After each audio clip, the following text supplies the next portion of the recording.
están, queridos amigos? Bienvenidos. Esto es Nuevas Voces en Agricultura, viernes, terminando esta segunda semana de marzo en un mes que siempre es eterno. Hoy día a alguien le leí, creo que a Gabriela Lemparte, que ponía que sentía que el mes ya tenía 124 claro. días, una cuestión así. Igual que enero también, que fue eterno, ¿no? Pero que enero sea eterno, por último entretenido, claro, no sé, pero aquí tiene nada su más justificación. largo, caro, es dramático. Así que ánimo a nuestros auditores ahí para salir adelante, cada día queda menos. Además ya cumplimos 2 años del gobierno, que siempre un... Claro, ahora empieza la cuenta regresiva, por fin. Empieza la cuenta regresiva. Pacha Pentier, bienvenida, ¿cómo estamos? Muy bien, podría estar mejor. Estoy un poco resfriada, así pero que... Pero ustedes no la escucharon antes de ayer, tú estabas No, ahora estoy repuesta, digamos. Así que muchas gracias, Tomás. Y quiero saludar, obviamente, a todas las personas que nos escuchan desde mi región, la región del Biobío. Tenemos una invitada especial, está con nosotros María Teresa Romero, o Tere Romero para los amigos. Es la presidenta de Escuelas Abiertas. Usted lo habrá visto porque está en las cartas del director, han participado, han estado en la opinión pública, dedicado a un tema que es crucial y que lamentablemente recibe menos cobertura a la que merece, que es la educación. Bienvenida, Tere, qué gusto tenerte acá en el programa Nuevas Voces. ¿Cómo estás? Muy bien, muchas gracias, Tomás. Hola, Paz, ¿cómo estás? Muy bien, Tere, bienvenida. Permíteme hacerte una pregunta para que nuestros auditores se hagan una idea. Pasó el otro día, Paz, no sé si te fijaste, está ahí tú, pero algún cambio en la luminaria ahí, que yo siempre aparezco muy iluminado en la pantalla. De hecho, si yo me muevo... Esto va a ser iluminado. Como, claro, una especie como de...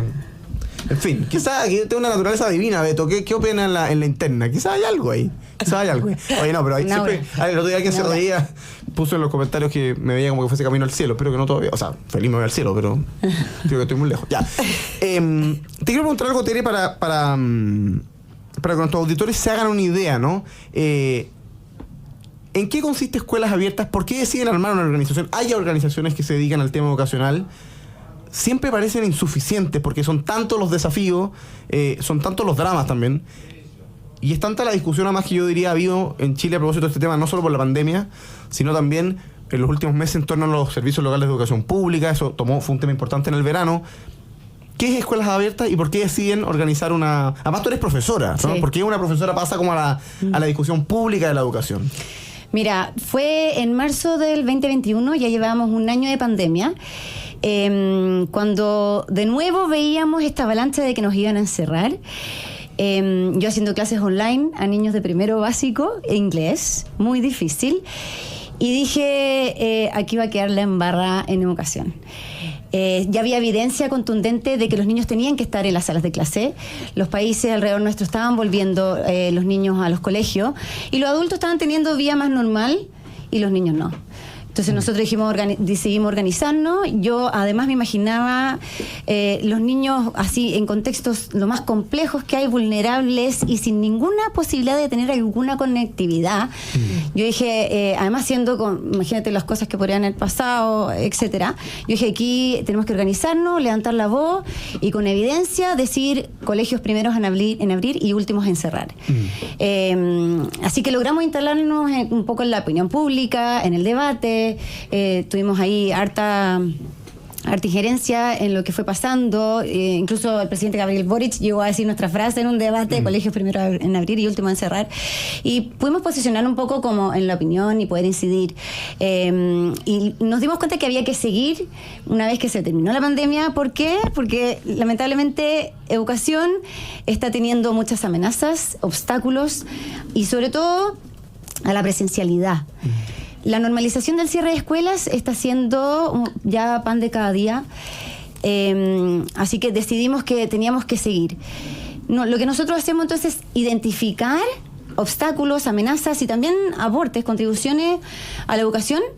La analizamos, la discutimos, vemos datos, evidencia, para luego esa información difundirla a los actores de una comunidad educativa, apoderados y también a la prensa y a las redes, para luego finalmente poder incidir en el debate público y en la política pública educativa y a los actores que toman las decisiones. Se suma al panel el doctor Jorge Acosta. Hola. Médico, exalumno del Instituto Nacional, así que un tema que le toca de cerca es la destrucción de los liceos emblemáticos. Bienvenido, doctor, ¿cómo estamos? Muy bien, muchas gracias. Es como Tomás, que tú visto el día en la mañana y ayer en la noche. Efectivamente. Han sido jornadas intensas de, ¿No durmieron juntos? de trabajo. No. Espero. Por supuesto que Sí, no. permíteme mentirlo categóricamente. Pero sí, una muy, muy interesante conversación hasta alta hora de la noche, porque el tema político siempre a uno le interesa y la educación es uno de esos fundamentales. Yo, como decía Tomás, estudié en el Instituto Nacional, ese que llamamos el buque insignia de la educación pública, que era un verdadero motor de movilidad social que permitía que jóvenes de escasos recursos pudieran tener educación de calidad, educación estatal, y que además sobre todo se imprimía el hecho de que no daba lo mismo, de que uno independientemente de la cuna de la cual viniera, si hacía el esfuerzo. De hecho el logo, el eslogan del instituto es Labor Omnia Vinci, el trabajo todo lo vence. Entonces, si usted se esfuerza, va a salir adelante. Y no daba lo mismo si uno iba o no iba a clases. Tenía que ir a clases, tenía que aprender, tenía que esforzarse. Pero de un tiempo a esta parte pareciera ser que las paralizaciones en educación y en salud, yo soy médico de profesión, da un poquito lo mismo. Y yo lo veo con pavor, porque digo, ¿cómo nos vamos a acostumbrar y cómo vamos a normalizar que sean miles de niños que no tengan clase durante meses, o miles de personas que no puedan ir a buscar unos medicamentos al consultorio, o que no pueden? Entonces, qué importante lo que estás haciendo tú, Teresa, y cómo has visto que se avanza en esa desnormalización de algo que es gravísimo. O sea, es como tener cerradas las urgencias. Yo imagino en el COVID, si hubiéramos cerrado las urgencias, hubiéramos cerrado los hospitales, sería un drama. Bueno, esto es un drama también, que cierren los colegios. Así es un drama. El año pasado estuvimos en diciembre en Atacama. Específicamente fuimos a ver la realidad allá en terreno. Decidimos partir y ir a ver qué estaba sucediendo en los colegios y no estar desde Santiago opinando. Y nos dimos cuenta que una vez terminado el paro, el 20 de noviembre, imagínate todo el tiempo que estuvieron cerrados los colegios allá, más de 85 días, el Colegio de Profesores decidió, terminamos el paro, pero volvemos a clase solo martes, miércoles y jueves, Claro. por turno, de 8 a 12. Imagínate. Y las clases se terminaron el 12 de diciembre. Como casi un año normal. Claro. Además descubrimos que había profesores que estaban haciendo clases particulares mientras estaban en paro, trabajando de Uber mientras estaban en paro. Y recibiendo doble sueldo, entonces. Y recibiendo doble sueldo. Pero decidimos volver ahora para ver porque vimos que hubo una huelga de hambre que se terminó y queríamos ver que efectivamente los colegios estaban ya todos volviendo a clase, los niños todos en clase, y nos encontramos con el drama de más de 3.000 niños sin matrícula y mucha gente de Copiapó. Conocimos a las familias, ahora recién el lunes, martes y miércoles estuvimos allá, y conocimos a muchos padres, estudiantes, están desesperados. Imagínate, a esta altura del año todavía no saber dónde poder estudiar. ¿Y por qué se produce eso? Yo te diría básicamente dos cosas. Uno, en diciembre del año pasado el Ministerio cambió la fecha de postulación. Y luego en enero se implementó una nueva plataforma que se llama Anótate en la lista, para centralizar aún más las postulaciones. ¿Ya?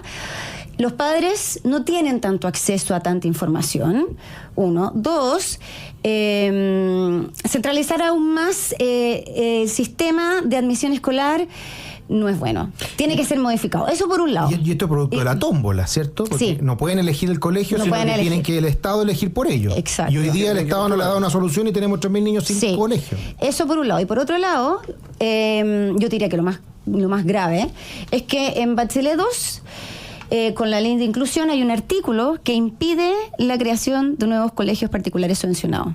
Entonces, ¿qué ha pasado? A partir de esa fecha, sostenedores privados ya no tienen ni un incentivo, y la burocracia es gigante. No hay flexibilización para participar en fundar nuevos proyectos educativos. Entonces, desde esa fecha, que no ha venido ni un privado a decir, no, porque es imposible. Hay que derogar que lo de demanda insatisfecha. Eso es clave. Durante los 80 se dio muchos incentivos para que los privados participaran en crear colegios, y llegamos a una gran cobertura. ¿Y ahora qué pasó? Con esas leyes que supuestamente iban a mejorar en calidad, ¿cierto? No mejoramos en calidad, y al revés, estamos teniendo menos cobertura. Exacto.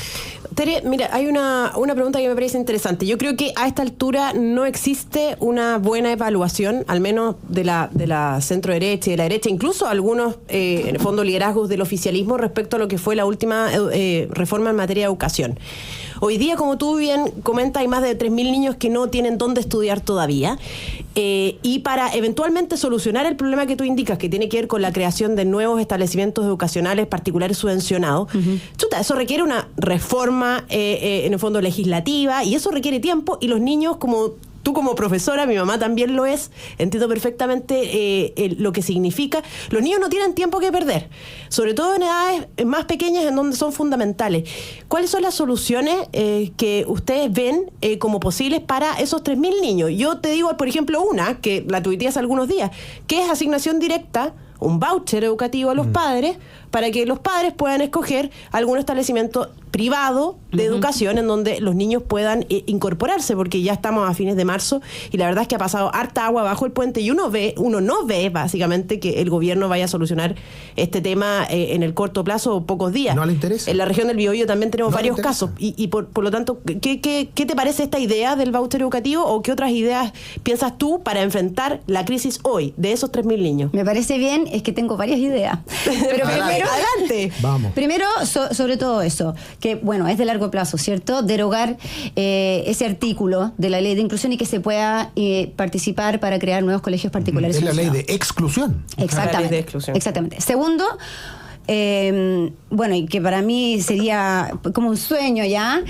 yo creo que el servicio educativo debe tener una prioridad así sagrada. Así es. Yo creo que aquí... claro, la continuidad, ¿no? La continuidad... Un poco que se discutió en los marcos del proceso pasado. Exactamente. De hecho, había un artículo que lo decía. Que aseguraba. Exactamente. Tiene que ser considerada la educación como un bien esencial. Así como ya se está hablando también de ley de infraestructura, ¿cierto? Pero yo ni siquiera quiero la infraestructura. Yo quiero que el servicio educativo continúe aunque haya el desastre más grande. Exacto. La guerra de Ucrania, los niños pasaban a Polonia y los agarraba un profesor y le entregaba libros y etcétera. Solo se necesita un profesor y un alumno para continuar. Si logramos tener una nueva normativa que diga la educación es un bien esencial, toda la sociedad se va a movilizar porque ese niño no solo aprenda, no solo siga teniendo mejores resultados académicamente, sino que se alimente mejor, se desarrolle físicamente, socialice con sus pares, se les entregue valores, empatía, etcétera.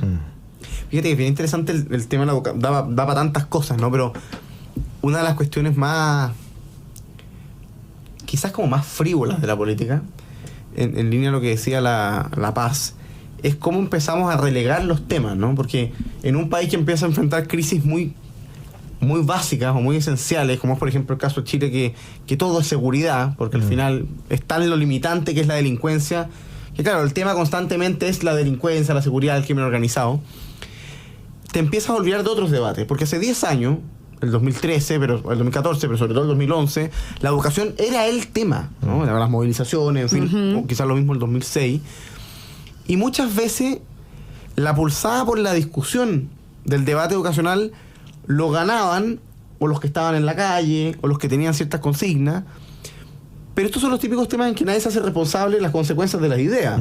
Entonces, claro, hoy día tuvimos, por ejemplo, el otro día leíamos a Karina Delfino, una de las dirigentes del Partido Socialista, una dirigente de la Revolución Pingüina en el 2006, que claro, ahora dice, oye, era mala idea prohibir la selección en los establecimientos... Sí, nos equivocamos. En los establecimientos, ¿cómo se llama? Emblemáticos. Entonces, claro, ya está bien, vale arrepentirse, pero ¿qué hacemos para adelante? Porque hay idea, ¿no? Me imagino que Escuelas Abiertas tiene propuestas, pero ¿qué hacemos para que pase a ser una prioridad política? Porque ¿cómo tú logras que esto vuelva a estar en el debate? ¿Cómo tú logras que efectivamente hay una sociedad que no descanse hasta que estos niños vayan a clase, tengan buena calidad en la educación, tengan profesores dedicados, tengas un colegio de profesores que sirva para algo? El colegio de profesores se oponía a volver a clase, pidió vacunarse primero y después no quería volver. O sea, ¿cómo logras esa conciencia que yo creo que es el desafío más grande, que es como cultural, ¿no? ¿Cómo le asignamos a la educación la importancia que tiene? ¿Cómo ven esa dimensión como sociológica del problema? Sí, es un tema bien...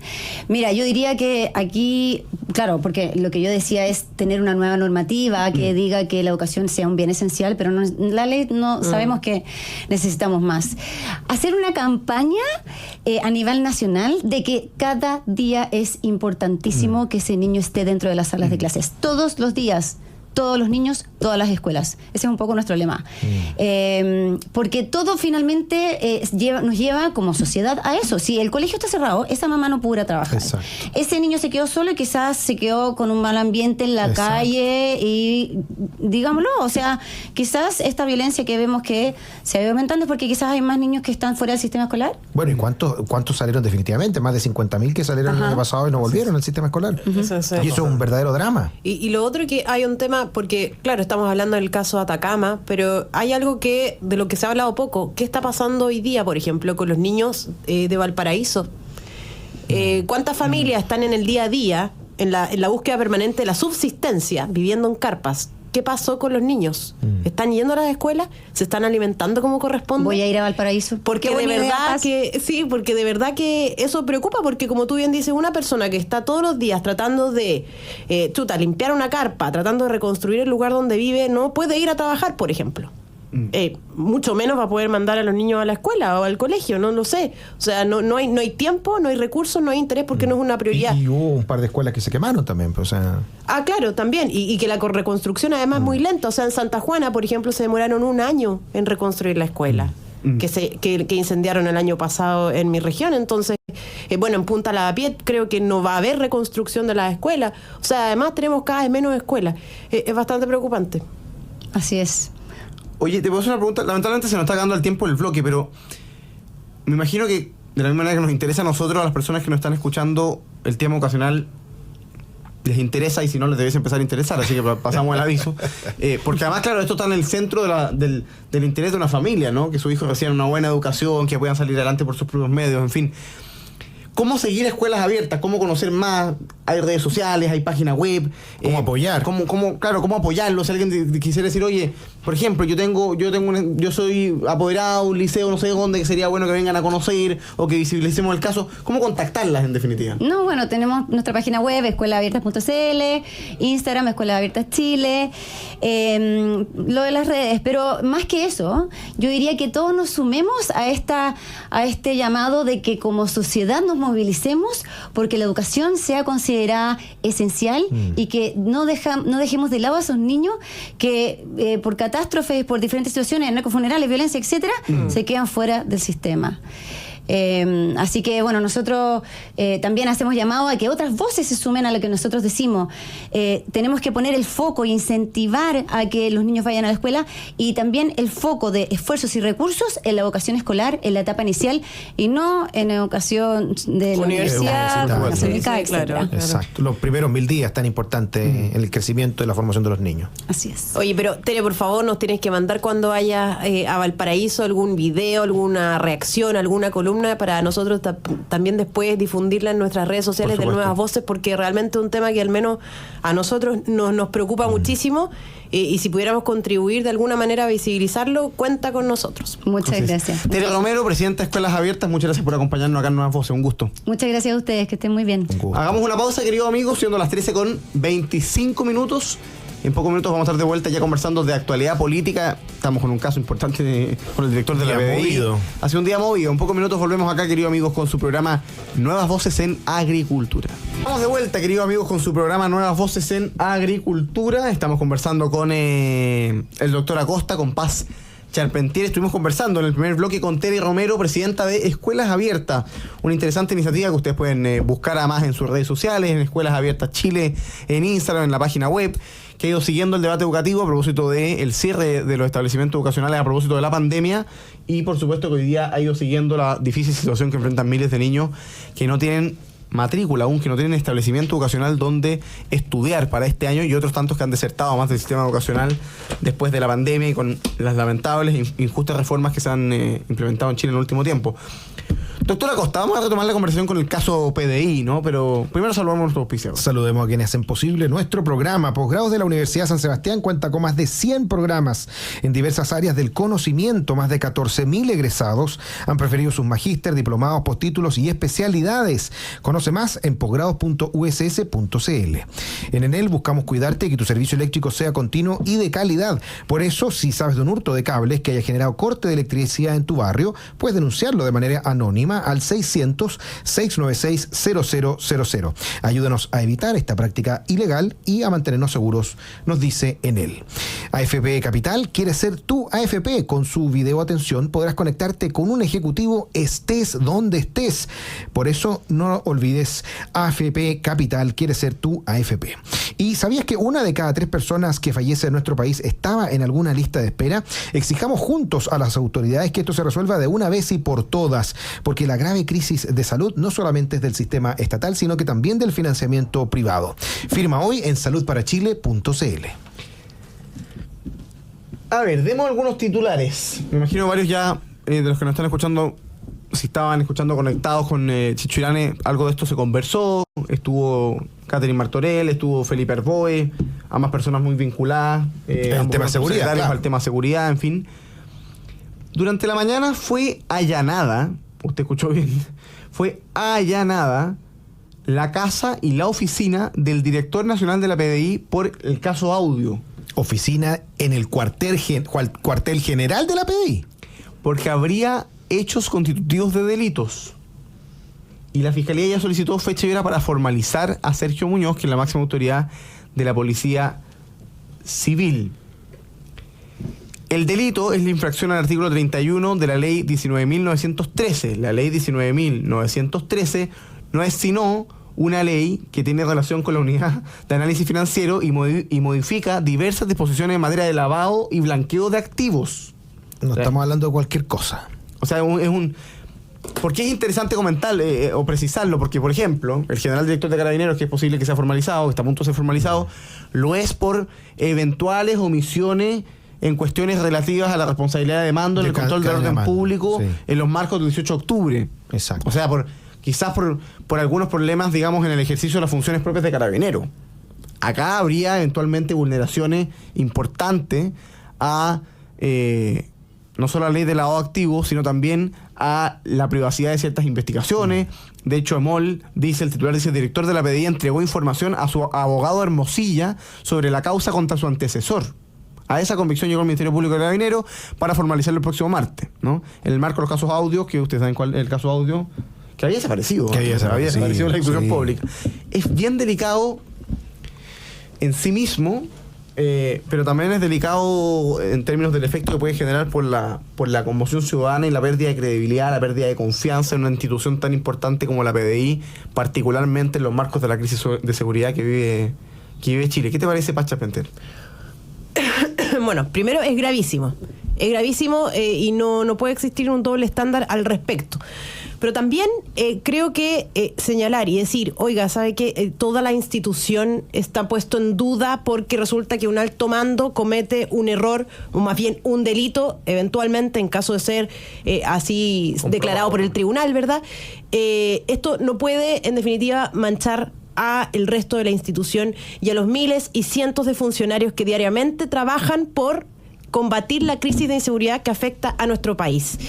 Y voy a destacar a uno de ellos, porque se cumple un año, Tomás, desde el asesinato del cabo primero Alex Salazar Rodríguez, brutalmente atropellado en Concepción, el día de ayer justamente. De manera tal que no podemos condenar a justos por pecadores. Es decir, hay miles, cientos de miles de carabineros, de funcionarios que se dedican a combatir el crimen organizado, la crisis de inseguridad y, en definitiva, contribuir a que nosotros podamos dormir más tranquilos en nuestras casas. Y por lo tanto, creo que no puede manchar el resto de la institución. Las responsabilidades penales son personales y esto en definitiva tiene que investigarse hasta las últimas consecuencias, y yo me alegro que en Chile todavía existan atisbos relevantes de igualdad ante la ley. Con independencia de quien sea la persona involucrada, en Chile tenemos todavía tribunales que aplican la ley y que si es necesario allanar la casa del director general de la Policía de Investigaciones en Chile, eso se hace. Eso a mí me parece algo rescatable dentro de toda la crisis que estamos viviendo en Chile, que dicho sea de paso, justamente antes de entrar lo comentamos, ¿verdad? ¿Qué institución se salva? Bueno, acá tenemos un ejemplo claro en que las instituciones están funcionando y a mí eso me parece positivo, Tomás. Jorge Acosta. Bueno, efectivamente, de las pocas instituciones que se mantenían bien evaluadas por la ciudadanía era justamente la Policía de Investigaciones. Y ahora, después de esto, a pesar de que las responsabilidades son personales, evidentemente va a haber una minusvaloración ciudadana y lo vamos a ver probablemente, si no es en la academia de esta semana, en la próxima semana, digamos, y que va a haber una caída bien significativa. Y por otro lado, hay que también recordar que el día martes va a ser formalizado el director actual, ¿cierto?, de la Policía de Investigaciones, y según informa La Tercera, en algunos minutos se reunirá con el presidente de la República en La Moneda. La situación es gravísima porque si se comprueba este antecedente, por un lado, claro, uno puede ver el vaso medio lleno, como decía Paz, y decir, bueno, qué bueno que la investigación está funcionando, que el caiga quien caiga parece que efectivamente va a ir hasta el fondo, y eso sin duda que es muy importante, pero por otro lado uno dice, bueno, ¿cuánto no conoce?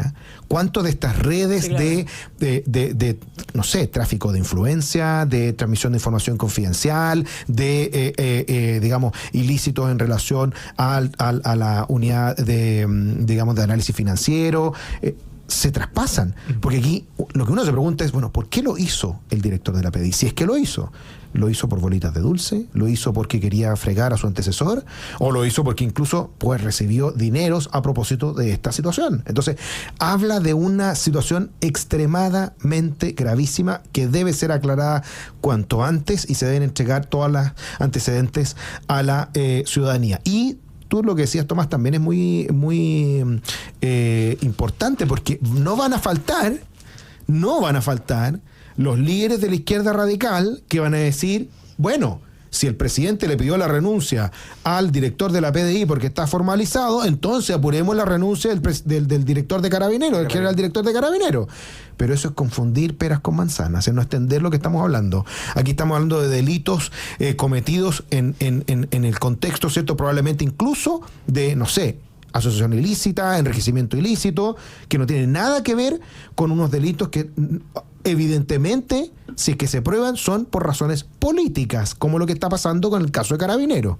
Porque en todos los organismos internacionales que vinieron a Chile y que hicieron el análisis de lo que pasó en 2019, todos descartaron la sistematización de violación a derechos humanos. Y que a lo más habían casos particulares que tendrán que también probarse en la justicia, pero en ningún caso una sistematización. Y no olvidemos también que fue el propio presidente de la República que tuvo que salir a reconocer que el expresidente Piñera, ¿cierto?, fue un demócrata de la primera línea y que no tenía todo concertado para hacer, digamos, violaciones a los derechos humanos, y por lo tanto tampoco Carabineros lo tenía. O sea, decir que no lo tenía Piñera, pero sí lo tenía el director de Carabineros, es no entender nada de lo que está pasando.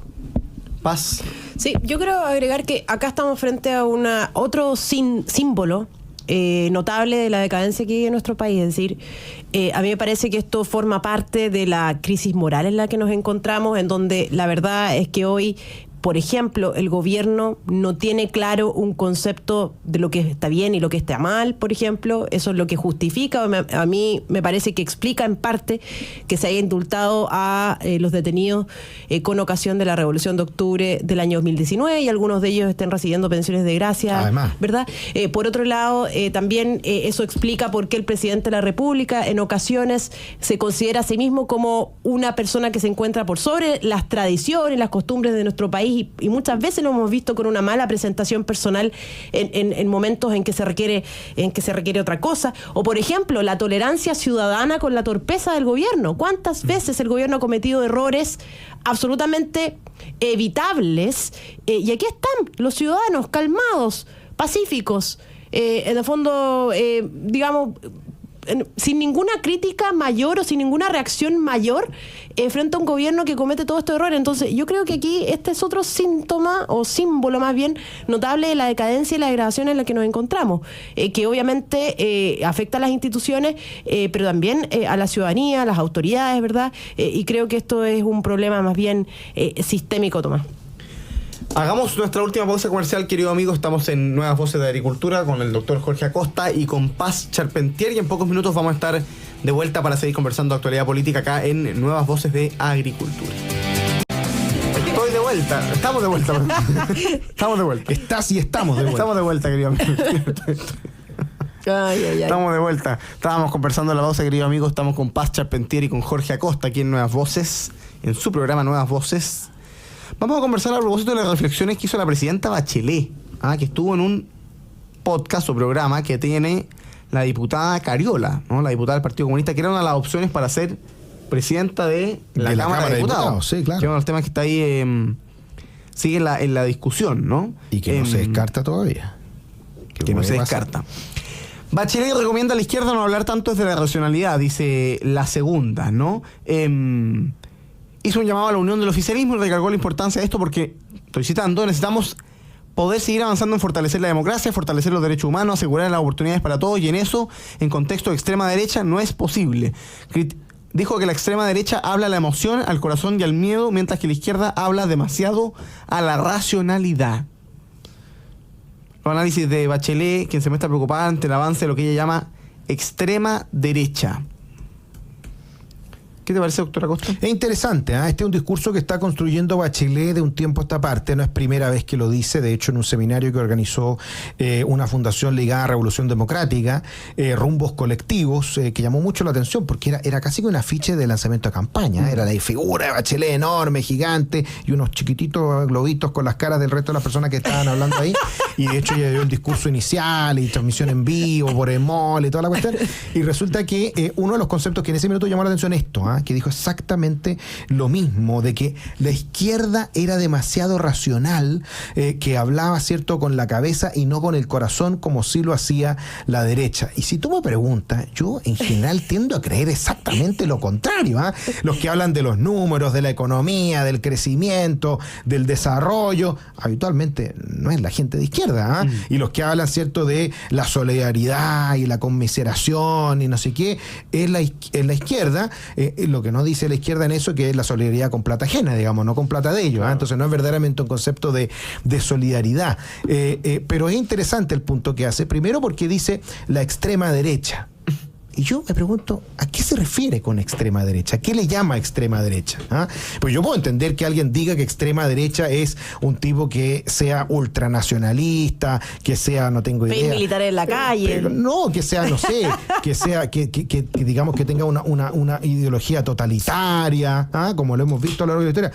Pero extrema derecha hoy día yo no veo. Puede haber que haya gente que esté en la derecha clara, en la derecha de los principios, que no esté en la derecha transaccional, pero eso no significa que sea extremo.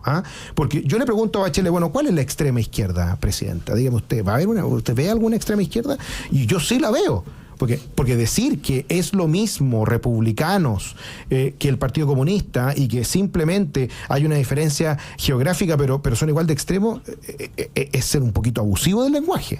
Porque el Partido Comunista apoya totalitarismo, el Partido Comunista apoya una visión marxista ideológica, apoya la lucha de clase, y no vemos nada de eso en la derecha. Por lo tanto, o sea, las convicciones democráticas de la izquierda están en duda cuando dicen que a mucha honra creen que en Venezuela hay democracia. Entonces, si estamos hablando de extremos, hay extremos en la izquierda, pero en la derecha yo al menos no lo veo, y sería bueno que ella dijera cuáles son los parámetros, porque si los parámetros son, por ejemplo, exigir seguridad, si los parámetros son, por ejemplo, decir que, mira, yo estoy dispuesto a que actúe la fuerza legítima del Estado para perseguir a los delincuentes, y si eso significa tener consecuencias lamentables, como por ejemplo que fallezcan personas que son delincuentes, que son perseguidos, que no se detienen, que están amenazando de muerte a una comunidad, que están haciendo tráfico de droga, y que tienen armamento de guerra, y que por lo tanto el Estado, para poder hacer digamos un trabajo adecuado, tiene que tener más fuerza y más poder que el que tienen ellos.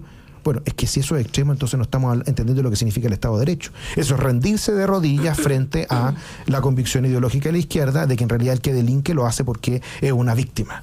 Entonces, ojo con ese tema, que es muy relevante. Y si ella se refiere que la conexión emocional es conectar con el miedo, es no entender lo que está pasando. Porque hoy día la gran mayoría de los chilenos, cuando salen de su casa, y muchos de ellos incluso dentro de su casa, en sus barrios, lo que tienen es miedo. Y no es porque la derecha se los diga o se los imponga, sino porque ha sido tal el desbande de la delincuencia que hoy día ninguna de todas las cosas que está promoviendo la izquierda, de la igualdad y toda la cuestión que dicen que promueven, pero que en realidad no es verdad, se puede lograr si la persona no es capaz de llegar a su trabajo tranquilo, de salir de su casa con seguridad y de que incluso temer de que le llegue una bala a sus hijos en medio de la noche. Pasa. Bueno, yo creo que primero... Al escuchar el titular, la cuña de la presidenta Bachelet, a mí me generó risa.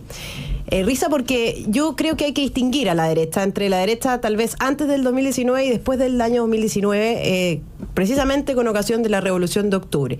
¿Y por qué lo digo? Porque hasta antes del 2019, la verdad es que ¿qué habría sido de la izquierda sin la venta de pomada de más de 15 años? Es decir, si no hubiera existido una venta de pomada tal...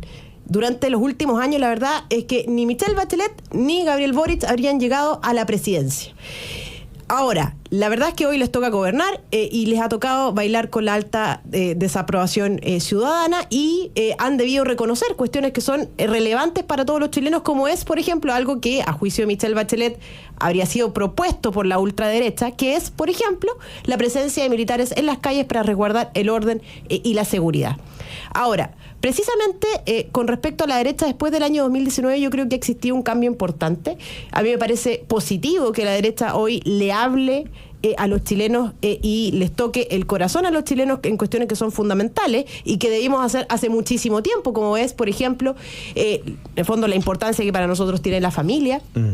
El derecho preferente de los padres de educar a sus hijos, ya que estábamos hablando en el primer bloque de educación, la importancia que tiene nuestro derecho de propiedad sobre las cuentas de ahorro individual de los trabajadores, y no solamente eso, la importancia de disminuir los impuestos para mejorar las condiciones de progreso económico del país. ¿Por qué no decir el rechazo mayoritario a la plurinacionalidad en nuestro país, que nos hizo valorar nuevamente nuestro himno, nuestra bandera, ¿cierto? Y por lo tanto la unidad de Chile también. Bueno, todas esas cosas a mí me parece importante y un logro real y efectivo que ha tenido resultados positivos para Chile y que ha sido efectivamente promovido desde la emoción por la derecha en los últimos años, y a mí eso me parece un cambio cultural en el sector importante que no creo que deba ser reprochado como lo hace Michelle Bachelet, que a esta altura le ha tocado más bien bailar con los platos rotos, ¿verdad? Porque claro, todas las promesas que hicieron durante años hoy se caen y explotan como bombas de jabón o como burbujas de jabón, porque en realidad eran promesas vacías. Una pomada, una poesía, que la verdad es que solamente le ha traído miseria y mediocridad y decadencia a nuestro país, Tomás. Tú eres muy emocional, Tomás, ese problema. Fíjate que es bien penosa la declaración de la presidenta Bachelet, porque ella, cuando se refiere a la extrema derecha, uno podría interpretar, según lo que ha dicho en el pasado, que se está refiriendo fundamentalmente al Partido Republicano y a José Antonio Kast, ¿no? Que evidentemente han tenido un auge en los últimos 3 años. El Partido Republicano fue en la última elección representativa del partido más grande de Chile. 1 de cada 3 chilenos que votó por alguna opción constituida lo hizo por el Partido Republicano. Pero lo penoso de la declaración de Bachelet es que al tratar a extremo a José Antonio Kast, el Partido Republicano se contradice con la realidad de la izquierda, porque las razones por las que se trataba de extremo a José Antonio Kast y el Partido Republicano era porque José Antonio Kast, por ejemplo, planteaba la necesidad de construir una zanja en la frontera norte para controlar la frontera y impedir los pasos irregulares. Bueno, el gobierno fue y construyó una zanja. Exacto. Las razones por las que trataban de extremo a José Antonio Kast era por pedir la presencia de los militares en la Araucanía y los estados de excepción constitucional. Bueno, la izquierda hoy día está con estados de excepción constitucional en el norte y en la Araucanía. El gobierno que más ha hecho en todo. El gobierno que más ha hecho estados de excepción constitucional. Las razones por las que lo trataban de extremo era porque decía que había que hacer uso legítimo de la fuerza para reprimir la violencia y la inseguridad. Bueno, hoy día los alcaldes del Frente Amplio piden presencia militar en las calles y hacen un show patético desalojando tomas y tirando abajo, ayer con grúas, el alcalde Bodanovich, tomas cuando hace 2 meses criticaban de extremo efectista y populista al alcalde Carter. Exacto. Entonces, la verdad es que es penoso lo de Bachelet, porque lo que ellos tildaban extremo, les guste o no, gracias al trabajo de los que ellos consideran extremo, entre ellos José Antonio Kast, se convirtió en el sentido común de la ciudadanía. Entonces, el problema de la izquierda es la realidad, es el sentido común, es el anhelo de la inmensa mayoría de los ciudadanos que pide fronteras seguras y controladas, migración legal y no irregular ni delincuencial, control militar en las calles para impedir la delincuencia, progreso económico, impuestos más bajos, libertad para elegir. Es decir, todo lo que la izquierda consideraba extremo, gracias al trabajo de líderes valientes, hoy día está en el sentido común de la ciudadanía y tiene a la izquierda tan nerviosa electoralmente que para poder tratar de competir en las elecciones y tener un resultado digno, proponen las medidas de la derecha. Mira lo patético que es ver a Bodanovich pidiendo militares en las calles, emplazando a su gobierno a que lo haga, con lo que además está diciendo que el gobierno, las decisiones que toma son insuficientes, son ineptas, son absolutamente incapaces de hacerse cargo del problema. Bueno, porque gracias a lo que Bachelet llama extremo, hoy día hay un sentido común de los chilenos que valora cosas que en el 2019 no eran tan valoradas. Y ayer lo decía en la conversación de Jueves de Historia, ¿te acordáis? Alejandro San Francisco, Jorge, que decía, bueno, efectivamente hay veces que hay liderazgos que están un poco más adelante en las discusiones de su tiempo. Bueno, José Antonio Kast creo que es un ejemplo de eso, ¿no? Porque no fue el 2019, fue el 2017 en que José Antonio Kast ya decía, oye, cerremos la frontera, la migración irregular, apoyemos a los militares, ¿no? Para el 2019 lo mismo, un grupo de personas, creo que ahí está la decisión principal de la derecha que dijo, oye, no a la salida constitucional, aquí lo que hay que hacer es apoyar a las Fuerzas Armadas, apoyar a los carabineros. Bueno, esto es bien interesante porque al final tú tienes dos opciones.